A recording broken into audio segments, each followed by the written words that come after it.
Hello दोस्तों, most welcome back to our YouTube channel study 2.0। दोस्तों, आज के इस कंप्लीट वीडियो में हम बात करने वाले हैं अप्लाइड मैकेनिक्स के मोस्ट इंपॉर्टेंट यानी कि वेरी इंपॉर्टेंट टॉपिक्स के बारे में। वो कौन कौन से टॉपिक्स हैं जिनको आप तैयार करके केवल एग्जाम में अच्छे से अच्छे मार्क्स ला सकते हैं, अच्छा परफॉर्म कर सकते हैं।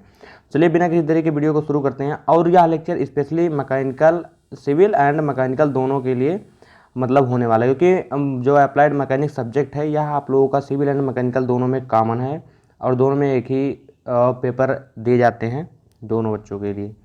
चलिए बिना किसी देरी की वीडियो को शुरू करते हैं।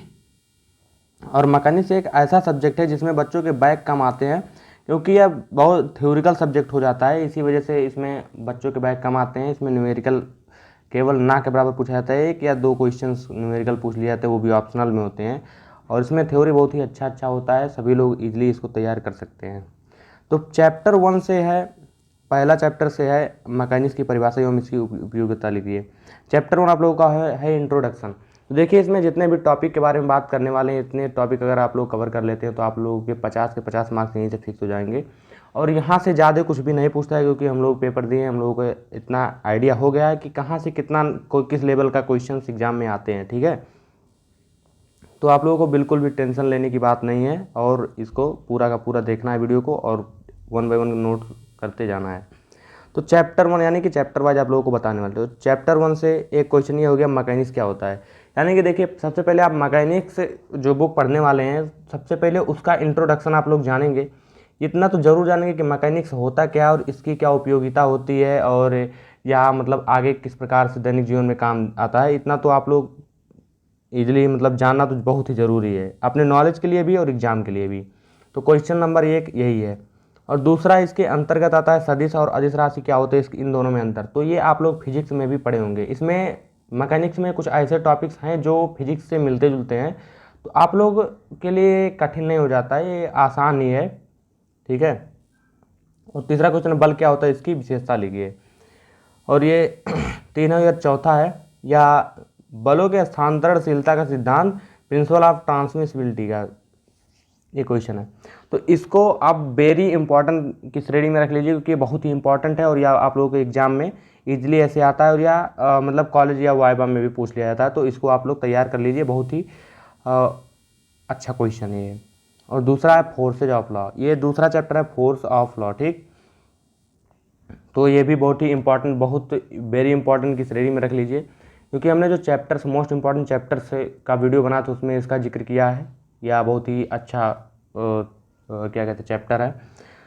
तो इसमें जो पहला क्वेश्चन आता है, पहला आता है बलों के प्रकारों का वर्णन कीजिए। ठीक है, यानी कि बल कितने प्रकार के होते हैं सभी का वर्णन करना है। और दूसरा आता है प्रिंसिपल ऑफ इक्विलिब्रियम, यानी कि संतुलन के सिद्धांत को समझाइए। ये संतुलन के सिद्धांत वगैरह सब कुछ क्या होते हैं समझ लीजिएगा अच्छे से, क्योंकि ये आप लोगों के सोम एंड वो मॉस में भी बहुत ज़्यादा हेल्प करने वाले हैं, जो 3rd सेमेस्टर में आता है। और तीसरा है समांतर बलों के समांतर चतुर्भुज के नियम। तो यह इंपॉर्टेंट है, केवल मैकेनिक्स तक ही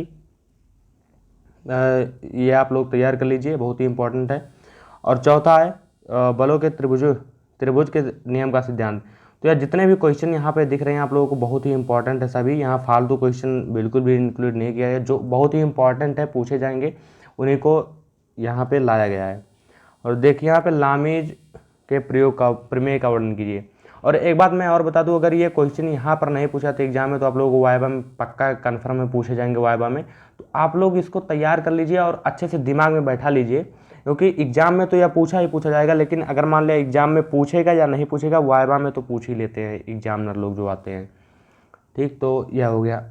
यहाँ पर पॉलीगन लॉ ऑफ फोर्सेज, यह भी इंपॉर्टेंट है, बॉल बहुभुज के नियम, ये भी आप लोग तैयार कर लीजिएगा। तो यह दूसरा चैप्टर होता है ख़त्म, और बढ़ते हैं तीसरे चैप्टर की ओर। तीसरे चैप्टर में कौन कौन से इंपॉर्टेंट टॉपिक हैं जो आप लोग पढ़ सकते हैं इजीली और अच्छे से तैयार कर सकते हैं। तो तीसरे चैप्टर में पहला है घूर्ण को परिभाषित करिए, यानी कि जो मूवमेंट है, तो मूवमेंट क्या होता है सबसे पहले यही आप लोग जानिए। और मूवमेंट निकाला कैसे जाता है, किसी पॉइंट दिया हो, कोई पॉइंट जो वहाँ से क्रिया रेखा की दूरी दी गई हो, तो उस तरीके से कैसे निकाला जाता है सब कुछ आप लोग पढ़ेंगे, और बहुत ही आसान है। तो मैं यहाँ पर सिविल एंड मैकेनिकल का ये तो है ही, लेकिन दोनों के लिए मैं एक बात बता दूँ, यहाँ जो मूवमेंट वाला चैप्टर है बहुत ही इंपॉर्टेंट है सोम एंड मॉस की दृष्टि से। अगर आप लोग थर्ड सेम में जाते हैं, तो थर्ड सेम में यह बहुत ही इंपॉर्टेंट रोल निभाता है आप लोगों का सोम एंड मॉस में। तो ये बात आप लोग ध्यान देना, और मोमेंट को बहुत ही अच्छे से पढ़ना, ठीक है, बहुत ही अच्छे से पढ़ना, और आगे बहुत काम देगा ये। इसमें जो टॉपिक्स दिए हुए हैं इनसे उतना नहीं, लेकिन यहाँ जो प्रिंसिपल आप गुड़ है ये सब तैयार कर लेना, घूड़ किसे कहते हैं तैयार कर लेना, और घूर्णन मतलब कैसे निकाला जाता है मोमेंट, ये सब तैयार कर लेना, बहुत ही इंपॉर्टेंट है। अब ये हो गया। और इसमें जो दूसरा है, दूसरा क्या है, वेरिग्नॉन थ्योरम। तो वेरिग्नॉन थ्योरम जो है बहुत ही इंपॉर्टेंट है, ये भी आप लोगों का वाइवा में पूछ लेते हैं और ये एग्जाम में तो आता ही आता है। फिर प्रिंसिपल ऑफ मूवमेंट यानी कि घूर्णों के सिद्धांत हो गया, और फिर किसी पिंड के साम्यावस्था की शर्तों का उल्लेख कीजिए। तो साम्यावस्था की जो शर्तें हैं इसको भी जानना जरूरी है, क्योंकि साम्यावस्था के बारे में आप लोग अच्छे से जान जाइए, क्योंकि साम्यावस्था जो होता है यहाँ से भी आप लोगों को क्वेश्चन बनते हैं, और यहाँ से आप लोगों को न्यूमेरिकल सॉल्व होते हैं, जो एक दो न्यूमेरिकल आएगा आप लोगों के एग्जाम में, तो यहीं से सॉल्व होगा। साम्यावस्था कैसे किसे कहते हैं, साम्यावस्था इजली आप लोग समझ जाएंगे। एक मतलब वैसे पार्टिकुलर एक वीडियो लेकर आऊँगा जिसमें आप लोगों को सब कुछ इसमें बता दिया जाएगा कि साम्यावस्था क्या होता है, एकदम इजली जो आसान क्वेश्चन है तो उसमें आप लोगों के अच्छे से समझा दिया जाएगा, बहुत ही अच्छे वे में सभी को समझ में आ जाएगा। और चौथा चैप्टर है घर्षण। तो घर्षण आप लोग जानते होंगे, क्योंकि घर्षण केमिस्ट्री में आपके था, ठीक है, केमिस्ट्री में ही था, तो घर्षण के बारे में जानते हो। इसमें बहुत ज़्यादा बात करने के लिए है नहीं, लेकिन आप लोग तैयार कर लेना इसमें। तो घर्षण क्या होता है जानते हैं, उसके प्रकार भी जानते होंगे। घर्षण से हानियाँ क्या होती हैं, लाभ क्या, दैनिक जीवन में इसका उपयोग लिखिए, इम्पॉर्टेंट है। घर्षण के नियमों को समझाइए और उदाहरण भी दीजिए, घर्षण के कौन कौन से नियम उसका उदाहरण भी दीजिए। और यहाँ पे एक क्वेश्चन और जो टिप्पणी लिखने की थी, घर्षण के नियम, घर्षण का गुणांक, झुकाव कोण, घर्षण शंकु, यही सब है। अब आते हैं पाँचवें चैप्टर की तरफ। पाँचवें चैप्टर में वैसे कुछ खास नहीं है, तो इसमें बहुत ज़्यादा क्वेश्चन नहीं, केवल 2 क्वेश्चन नहीं लिया गया है। एक है गुरुत्व केंद्र को परिभाषित कीजिए और दूसरा है परिकेंद्र को परिभाषित कीजिए। तो यही दोनों आप लोग तैयार कर लेना, इतना बहुत है। और गुरुत्व केंद्र यानी यहाँ ग्रेविटी से आप लोगों का एग्जाम में क्वेश्चन नहीं बनते हैं, और बनेंगे तो बाई चांस यही 1-2 नंबर में बनेंगे, परिकेंद्र और गुरुत्व केंद्र, और बाकी नहीं बनेंगे। और 6वां चैप्टर है मशीन, ठीक। तो आप लोगों का मशीन से भी क्वेश्चन आते हैं, और मशीन से आप लोगों को जो नॉलेजेबल है, जैसे मैकेनिकल वाले हो गए, तो मैकेनिकल वालों को मशीन चैप्टर अच्छे से पढ़ना है, क्योंकि वो उनका आगे काम देगा। मैकेनिकल के हैं तो मशीन के बारे में उनको ज़्यादा जान देना है। इसमें क्या हो गया, पहला हो गया लोड एफर्ट यानी कि बोझ, प्रयास किसे कहते हैं ठीक। और फिर यांत्रिक लाभ यानी कि मैकेनिकल एडवांटेज, ये इंपॉर्टेंट है। और इनपुट एनर्जी यानी कि दत्त ऊर्जा, आउटपुट एनर्जी यानी कि उपलब्ध है। इफिशियंसी ऑफ मशीन यानी कि दक्षता, मशीन की दक्षता, तो ये सब इम्पॉर्टेंट है, और इसको भी तैयार कर लेना है। मैकेनिकल वाले खासकर तैयार कर लेंगे, आगे उनको काम देगा। देखिए मशीन का सिद्धांत क्या है, आदर्श मशीन को परिभाषित कीजिए, ये हो गया दूसरा क्वेश्चन आप लोगों का, अच्छे से तैयार करना है। और एक बात और, यहाँ पर दक्षता और यांत्रिक लाभ हम बेगानुपात में संबंध है, तो यह इंपॉर्टेंट है, वेरी इंपॉर्टेंट है, और इसको अच्छे से जरूर तैयार कर लेना, ठीक है। और चौथा है अधिकतम यांत्रिक लाभ तथा अधिकतम दक्षता को परिभाषित कीजिए, यानी कि मैक्स मैकेनिकल एडवांटेज और मैक्स एफिशिएंसी, दक्षता को परिभाषित करना है आप लोगों को। ये मैक्स कब आता है वो, देखिए भार उठाने वाली प्रमुख मशीनों का वर्णन करो। अब यहाँ पे आता है भार उठाने वाली प्रमुख मशीनों का वर्णन करना है, तो आप लोग यहाँ से तैयार कर सकते हैं। यहाँ से आप लोगों को ज़्यादा क्वेश्चन नहीं, लेकिन 1-2 क्वेश्चन यहाँ से जरूर बनता है। तो यह मशीन वाले चैप्टर से मैं ये कहूँगा, यहाँ से जो लेकर के नीचे यहाँ से 5 या इसी के आसपास आप लोगों को क्वेश्चन देखने को मिलते हैं।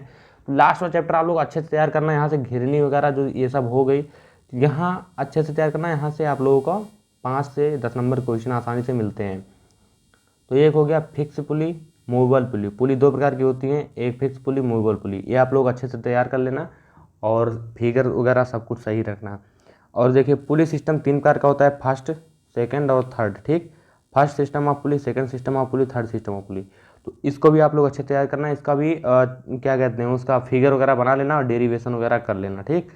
तो यहाँ से एक तो जरूर एग्जाम में देता है, चाहे फर्स्ट सेकंड थर्ड, कुछ तीनों में से कोई एक सा देगा, 5 नंबर में देगा। आप लोग इसको ईजिली तैयार कर लेना, ठीक। और यहाँ पे है तीसरा पहिया तथा धुरी, इसको केवल आप लोगों को परिभाषा वगैरह जानना है और चित्र वगैरह अच्छे से तैयार कर लेना है बस। व्यासांतर पहिया, धुरा, वर्म पहिया, डिफरेंशियल स्क्रू जैक, और फिर रैक तथा पिनियन, ये सब है। और इसके बाद आप लोगों का होता है ख़त्म। यहाँ पे मशीन वाला चैप्टर जो है, तो मशीन वाला चैप्टर भी आप लोग तैयार कर लेना। बस यही सब है पूरा, ठीक है। तो यहाँ से आप लोगों का सब कुछ होता है ख़त्म। और अगर आप लोगों को ये PDF चाहिए तो डिस्क्रिप्शन में लिंक है, टेलीग्राम चैनल का ज्वाइन कर लेना और वहाँ से आप लोगों को ये PDF मिल जाएगा। अभी कुछ देर बाद आप लोगों को मिल जाएगा, या फिर एग्ज़ाम के समय में आप लोगों को बहुत मदद मिलेगी वहाँ से। तो ज़रूर से ज़रूर वहाँ पर ज्वाइन हो जाइए टेलीग्राम चैनल पे। चलिए तो मिलते हैं नेक्स्ट वीडियो में। वीडियो देखने के लिए आपका बहुत धन्यवाद। Bye bye.